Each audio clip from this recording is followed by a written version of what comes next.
Good news nga ba or bad news ang pagbabalik nga ni Jeremiah Gray at Jamie Malonzo sa lineup ng Ginebra dahil sobrang loaded na kasi ng forward position ng Ginebra ngayon?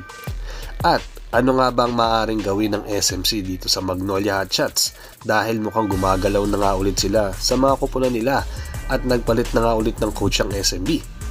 Paano naman ang Magnolia? Yan ang topic natin sa video na ito mga ka-sports. Update muna tayo sa injury status nila Jamie Malonzo at Jeremiah Gray. Isama na rin din natin dyan itong si Isaac Go. Ayon nga kasi dito kay Coach Tim Cone, dahan-dahan na nga nakaka-recover sa injury itong mga binanggit ko kanina na sila Jeremiah Gray, Jamie Malonzo at Isaac Go. At maaaring this conference ay makalaro na nga rin ang big man nilang si Isaac Go dito at makakabalik na siya sa pagka-injury niya. Marami nga din ang nag-i-expect sa player na ito. Para sa aking opinion mga ka-sports, magkakaroon ng problema ang Barangay Ginebra kung sakasakaling makabalik na ng gusto yung tatlong binanggit ko. Dahil kung lalaman nyo nga mga ka-sports, loaded na masyado ang forward position ng Ginebra ngayon. Dahil sa ngayon pa lang, medyo nakukuha na nga ni Stephen Holt ang sistema ng Jeans ngayon at maganda na nga nilalaro niya so far. Tapos isama mo pa nga dyan itong si Justin Brownlee na forward na ang laruan at power forward. Kumbaga palitan lang sila. Sobrang ganda na nga ng nilalaro at ng chemistry ng mga yan. Tapos isama mo pa nga dyan si Ralph Koo na nagiging third option na nga lang nila. Kapag ka hindi nga gano'ng kaganda ang nilalaro ni Stephen Holt, kumbaga backup nga siya. Pero ngayon, kapag nagbalik nga itong sinasabi ko si Jamie Malonzo at Jeremiah Gray, baka magkaroon ng problema sa rotation nga dito ng Jeans. Dahil sobrang magkakasapawan nga sila. Hindi natin alam kung sino nga makakapaglaro. Dahil mas kinakailangan nga nila ngayon ng isang legit center.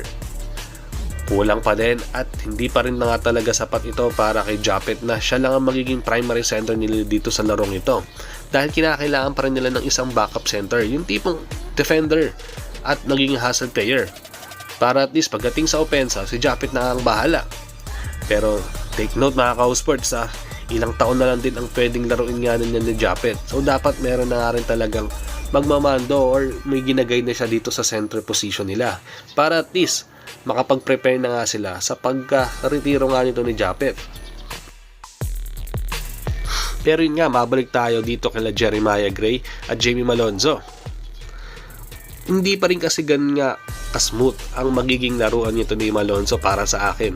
Dahil sanay nga siya sa guard at forward position. Pero pag nilalagay nga siya sa ilalim, ay nahihirapan na siya. O sabihin natin athletic nga siya pero pagdating sa banggaan, magiging problema nga ito dito sa Barangay Ginebra.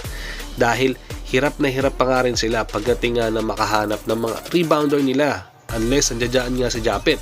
Pero once nilabas nga siya sa court, problemado na sila kung sino magiging rebounder nila sa ilalim ng court. Kaya para sa akin mga ka-sports, masakit man, pero kailangan lang mag-give up ngayon ng isang player nila dito Mamili na lang sila kung sino kina Jeremiah Gray or Jamie Malonzo. At ipalit na nga lang sana sa isang primary center, yung tipong magiging defender nila at pwedeng maging backup nga dito para kay Japet. Marami pa rin naman na athletic nga na center at yung pwedeng maging kalaruan nga ni Japet yung may outside shooting at maasahan din lalong-lalo na nga sa depensa na napakalaking presence nga na nagagawa dyan ni Japet. Pero sa palagay ko, baka mag-experiment nga muna dito si Coach Tim or obserbahan niya pa rin kung magiging click nga talaga ang pagsabay-sabay ng mga forward position ng mga players niya ngayon sa paparating nga nila Jamie Malonzo at Jeremiah Gray. Addition na nga lang dyan dito si Isaac Go na up to now parang questionable pa nga rin kung makukuha niya mga ba talaga ang sistema na pinapatakbo ng Barangay Ginebra at ni Coach Tim Cone. Sa kabilang dako naman nga ay tungkol naman dito sa SMC Company sa paggalaw nga ng mga coaching staff nila lalong-lalo na dito sa SMB. Sa pagbalik nga bilang head coach ni Leo Ostre dito sa SMB at pinalitan na nga itong si George Gallen dito sa Beerman. Sign na nga ba talaga ito na dahan-dahan na nga gumagalaw ang SMC Company? Siguro na-alarma nga agad sila nung natalo nga ng dalawang sunod ng dito ang SMB. At parang hindi nga raw ito sanay na magkaroon nga ng ganyong problema. Kaya naman binalik nga agad bilang head coach itong si Leo Austrian na madaming championship na binigay dito sa koponan nila. Pero ang malaking katanungan nga sa ngayon ay kung kailan naman ang Magnolia Hotshots. Matagal-tagal na nga rin namumuno itong si Chito Victorero bilang head coach nila. Sa pagkakaalam ko, since 2016 o 2017 pa nga siya nandiyan. Pero limited at konti pa nga rin ang nabibigay ng championship dito sa kanila. At parehong sistema pa rin na nagagalaw nila. Pero ngayon, mukhang eto na yung senyales na dahan-dahan nang kumikilos ang SMC Company. At lalong-lalo na si Boss Al na baka magpalit na nga sila ng head coach. Marami namang nakalinya sa kanila. Nandiyan nga sila Johnny Abarrientos, Jason Webb. So marami silang option na pwedeng pagpilian nga kung sino ang ipapalit nila. Para at least baka mamaya pag nagpalit sila ng coach, mas gumanda na nga ang takbo ng kanilang laro. Nandoon na rin tayo sa magpapalit sila ng mga players.